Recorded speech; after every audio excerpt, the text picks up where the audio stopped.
Hey everybody, it's Curse, and today I'm going to bless you with the build that I'm using to get my Runemaster to level 100. What makes this build special and how it functions is basically you want to get your 3 runes as Runemaster, and then Flame Rush is going to trigger both Static Orb and Plasma Orb through the Runic Invocation, and then they'll orbit around you, killing everything around you for the next 3 or 4 seconds, giving you 3 or 4 seconds during which you can run and just watch things die around you. And then right after that, you can just cast another, combination of Rune Bolt into Flame Rush and rinse and repeat. This kind of playstyle is really efficient for monolith farming because of the fact that you can just cast something one time and then run for the next 3-4 seconds instead of having to stop and kill every single enemy. And by the way, if you haven't noticed, with patch 0.92, there were a couple of updates that made monoliths a lot more lucrative. Specifically, those are the new chest that spawns in monos, as well as the new mini boss mage that spawns there as well. These 2 events don't spawn in dungeons. And what that means is characters that are really good at killing monos, but maybe not as good at killing dungeon bosses, have had their stats go way up. They're way better than they were before, just because of that relative boost to monos compared to dungeons and maybe some other activities. So I'm now more willing to run a mono blasting character like this one than I was previously. Anyway, with all that said, let's check it out. Irashaimase!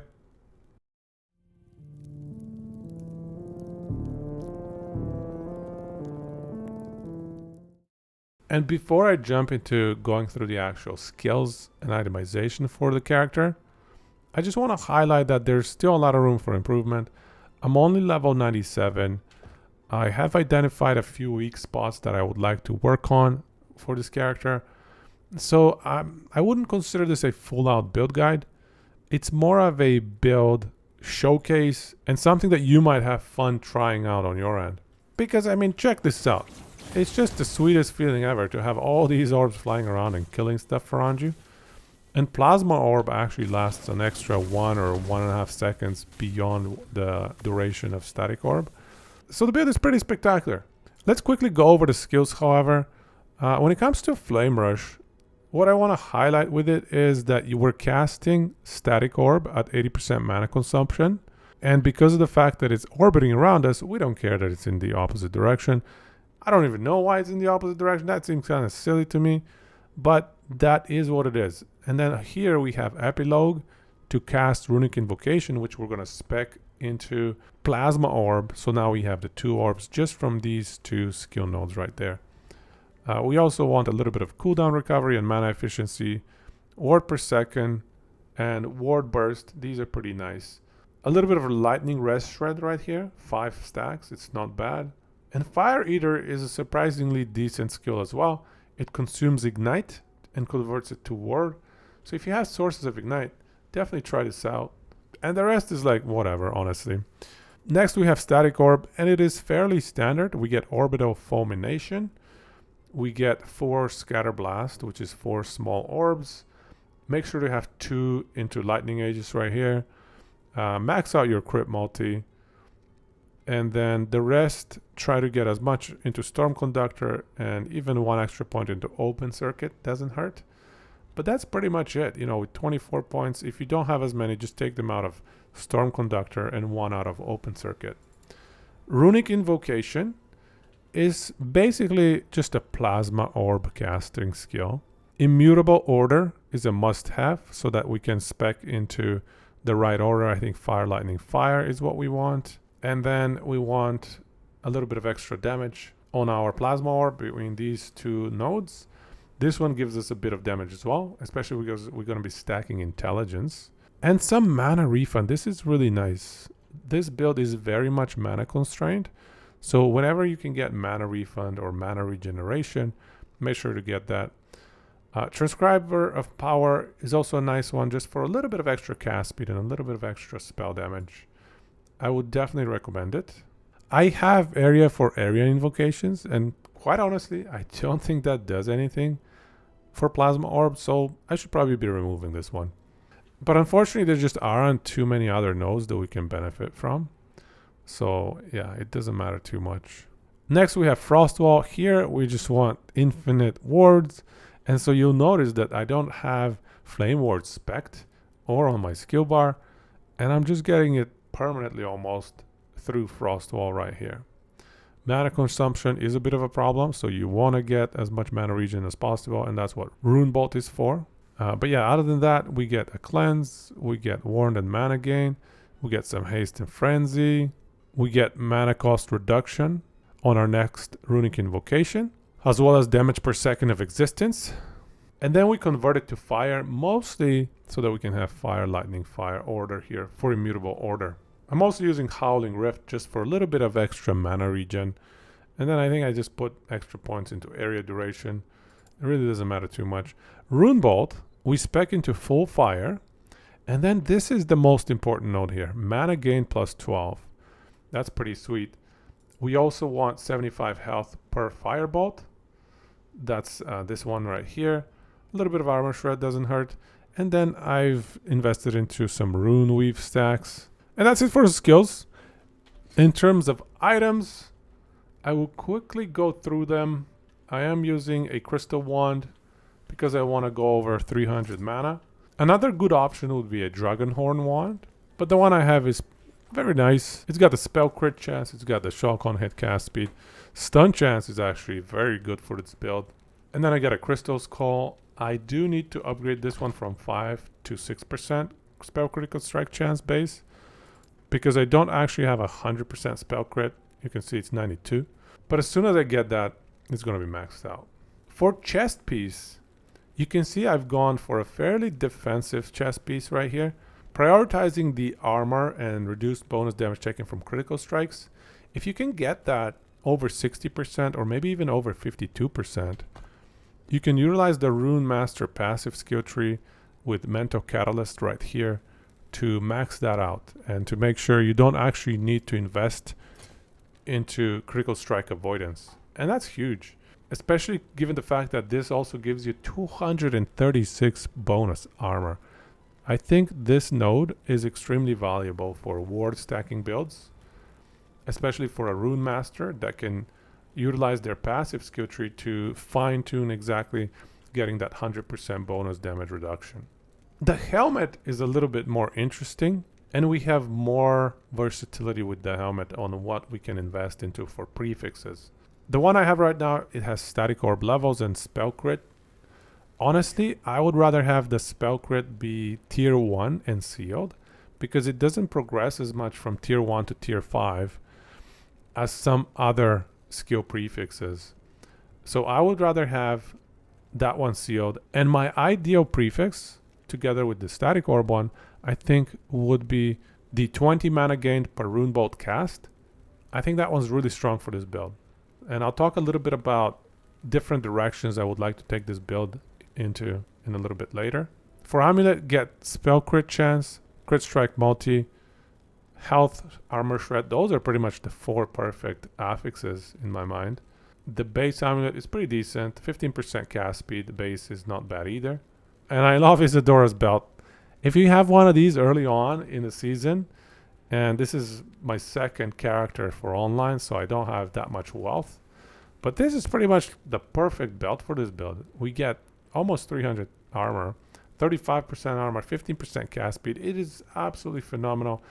You can see my armor goes from 58% reduction to 68 just from this one belt. And we get the 15 cast speed, which doesn't spawn on belts. And my favorite Twisted Heart, I would ideally have, I don't know, maybe spell crit chance or cast speed, something along those lines for my prefixes, for my legendary potential. In terms of rings, make sure to have your res maxed out with your rings. Get some extra damage, extra int. Int stacking is really good for this build. So if I could change the vit to int on the chest piece, I probably would. And then boots, move speed int, hybrid health. That's pretty much all you can ask for from boots. Gloves, I have a little bit of extra armor shred.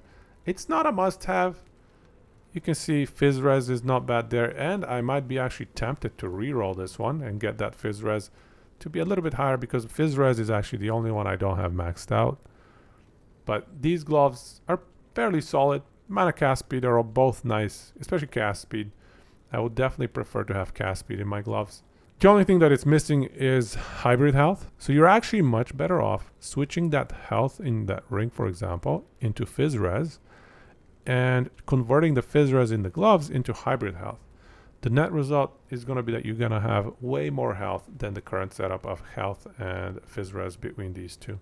So that's something I would like to switch around. But all in all, my items are fairly decent at this point.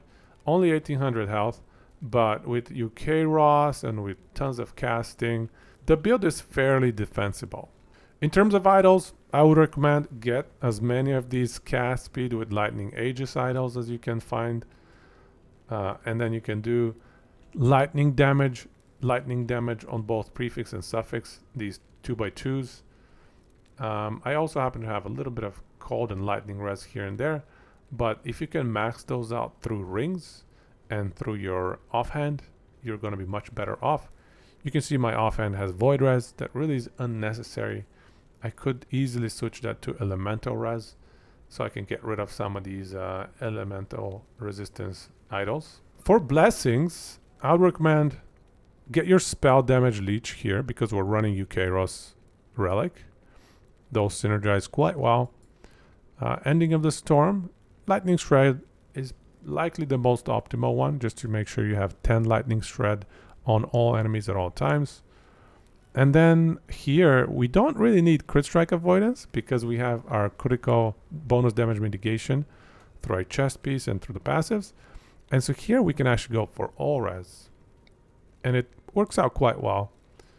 And then the other two, I just go armor, which is how I get 4000 armor, 70% damage reduction as a mage. This is pretty strong, and which is how I can get away with 55% Fizz Res. In terms of the passive skill tree, I got health, mana, and int. Int is pretty much always good for Runemaster if you're stacking it. Cast speed, and then here I have a few extra points for crit chance and crit multi. I think I'm going to dump the remaining 3 points from my levels into that as well. For Sork skill tree, these two are incredibly strong. I definitely recommend 5 and 6 here, 11 in most characters that are spellcasters. 5 points into here for crit chance. Given that we're stacking it, this is perfect. And then we have 3 more points required just to get the 25 points to unlock Rift Bolt. And I ended up spending those 3 into Mana Shell. And then we have 1 here, 5 here for the Lightning Pen and Lightning Damage Leech. The Runemaster passive skill tree, again, is just incredibly powerful. Make sure to get the cast speed here. Extra health and less damage taken from shocked enemies. It's going to be pretty much every single enemy. Extra int and ward gain on direct spellcast. This node is absolutely ridiculous. Int with a catalyst, and again, bonus damage reduction from crits with a catalyst. Really strong. Crit chance. This one is mostly just to unlock this one for another 10% cast speed, 10% move speed. I love seeing anything with cast and move speed, so this is a really strong node. And you kind of want to have 3 or 4 seconds duration because we're going to be casting Flame Rush every 3 or 4 seconds. Inscribed Instruments is 72% crit strike multi. Max it out. There's no choice there. In here, we want to unlock the cooldown recovery per 4 int, which ends up being around 20% CDR for the 80 int that we have. And these are just value points, 1-1, for an extra 6 spell damage into fire and lightning. And finally, we have ward gained on crit, together with a little bit more crit multi against bosses, depending on our ward. Some noteworthy options I could mention for the passive skill tree are Celestial Doom. Extra spell damage is not bad, and ward gained versus branded bosses is solid. Spell damage extra as well. This is a good node if you can get 7 points into it, and if you can find a way to brand bosses, which can be accomplished either through here, 5 points, and I think Frostwall has a branding option, perhaps Glyph as well, I can't remember. Another noteworthy node is Transcendence here. For 6 points we get 72 health and 36 ward per sec. That's solid. If I had extra points, I would probably put them there. Mana show is nice to max out as well. Mana and armor. Extra int also never hurts. But that's it for the passive skill tree. And now let me show you a little bit of gameplay here. We're going to run 237 corruption. This build can easily handle 300-400 corruption. I just haven't had the chance to push that high yet. And we get started with the chest. Tier 7 volt damage, pretty sweet. So yeah, basically you want to cast Frostwall. And then make sure you have your 3 runes. And then use your Flame Rush to go through your Frostwall so that you get some extra mana reduction as well as extra damage from your Plasma Orb. So that's kind of the play style. And you keep running forward. Make sure to cast a little bit of Rune Bolts every now and then to get your mana up high. And against single target, you can go up to them and spam your Static Orb. And you can see everything just dies. The build is incredibly strong against lots of small enemies. Everything just blows up. And here's that chance to gain 20 mana when you directly cast Rune Bolt or Fireball affix that I was talking about. So I'll grab that and probably demolish it. Here's an example of a fight against the Exiled Mage. You just spam your Static Orb, they die. And then when you find more enemies, you can recharge with Rune Bolt. So it's a pretty smooth gameplay. You usually want to cast Frostwall right before your Flame Rush, like I mentioned. And that way you also get almost permanent Flame Ward, because that's the similar cooldown between Flame Rush having roughly 3 second cooldown, 2.9 seconds for me. And then Flame Ward lasting for about, I don't know, 3 seconds or so. So here's the last objective here, a Siege Spire. And you can see we're hovering over 3 to 5k ward pretty much at all times. We're not in any danger whatsoever. And I think I could be playing this a lot more efficiently if I wasn't focusing on describing what is going on, right? But the build is sweet. You can see everything is just dying around us. The mana regeneration is honestly one of the biggest weaknesses of the build. And so that's where I'm going to talk a little bit about where I would like to take the build. I think I would like to switch direction a little bit with it. So that's the next section here that we'll cover, is next steps for the build. Let's go. And so now I want to talk about how I think we can get even more efficient with this build. Honestly, the biggest weakness for it is boss fights. Currently, you can see I'm just cruising through 250, even 400 corruption monos. So that's not a problem. The issue is when we get to a boss fight, it's a little bit too slow. I haven't even tried tier 4 Jorah yet. In order to get that efficiency, there are a few major changes that I want to make. The first one would be to switch Runic Invocation into primarily a source of Frost Guard, which is cold, fire, cold runes. And then that's the defensive 30% damage reduction and like infinite ward generation defensive skill. And so by doing that, I can get rid of Immutable Order. I can keep Author of Arcana because that skill lasts 13 seconds. And this gives us like a 10-second cooldown. And so it lines up fairly well. It refunds the mana 100% as well. So it just retains our mana a lot better. Once we've done that, we don't care about any damage stuff over here. And so honestly, there's going to be a bunch of free points that I'm not sure what I'm going to do with in the Runic Invocation skill tree. But it's irrelevant. The main point here is once we get that, we can also get rid of Epilogue so that we don't waste 125% of the Runic Invocation mana cost with every single Flame Rush. And at that point, Flame Rush is only casting Beta Decay, so Static Orb, and it's at 80% mana cost consumption. So that's going to solve a lot of our mana issues. But on top of that, I would even go further and switch Rune Bolt into Cold so that we get mana gain per Cold Bolt. I might consider keeping it half Cold, half Fire, just to be able to iterate between Cold and Fire and get that Cold, Fire, Cold runes easily set up for Runic Invocation. But other than that, I definitely want as much mana gain per cast of Rune Bolt as possible. And then that's where I would like to have that helmet affix where it gives us roughly expected value. I think it's around 6 mana expected value at tier 5, which is decent. It's not a lot, honestly. I wish it was a little bit higher, but it's all right. It's all right. It's something that I would like to try.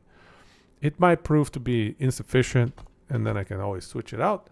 But that's kind of where I'm heading towards, is going pure static orb. Forgetting the plasma orb. And that's kind of based on my testing. I get the sense that plasma orb, in terms of damage per mana, I don't think it's as good as static orb.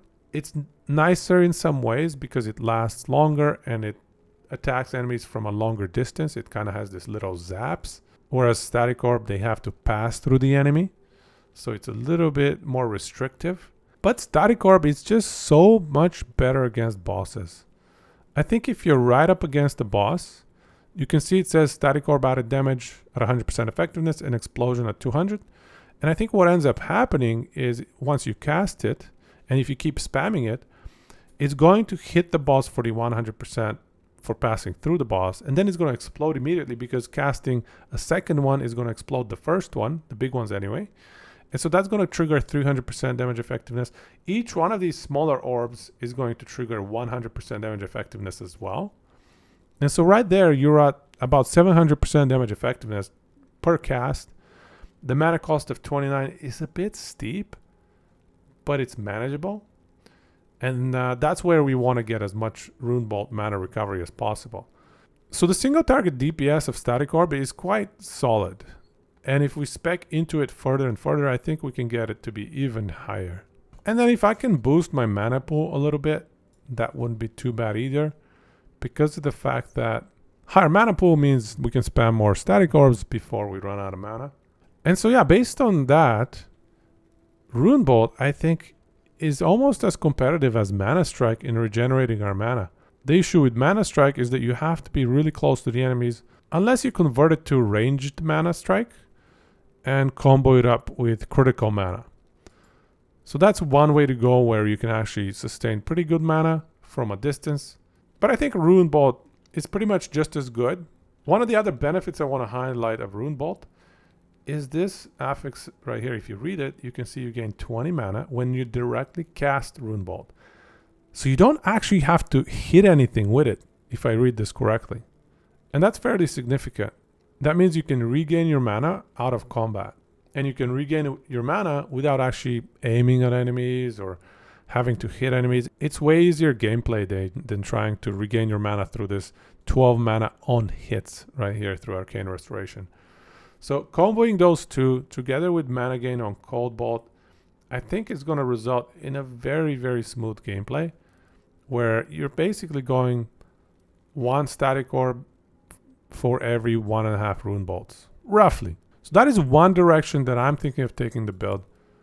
Another direction that you can consider is to utilize Fundamental Criterion chest piece here, the new unique, and to try and maximize Plasma Orb a little bit more. However, that's going to give you more AoE, and it's not necessarily going to power up your single target damage nearly as much.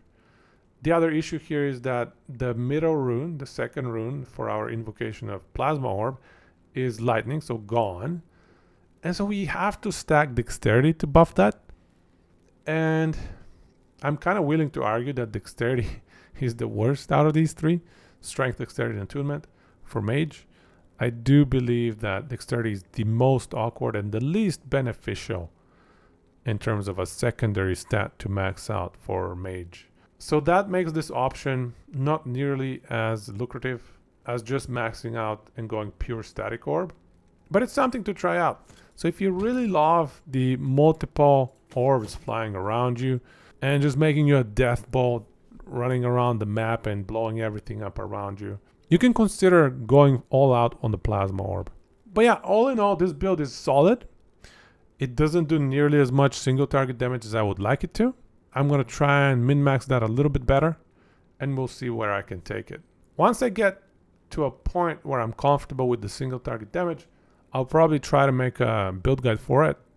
But until then, I'm going to keep farming and keep pushing higher and higher corruption, as well as seeing how well I can do against tier 4 Jorah. You can see I haven't even done a single tier 4 Jorah just yet. My Twisted Heart of Eukeros is 1 LP without any affixes in it. So yeah, that's it for this build showcase. If you want to check out the progression of it, come check me out on Twitch. The link is going to be in the description below. Drop a like, subscribe if you enjoyed this video. Thanks for watching, everybody. Have a good one, and go chiso, sama deshita.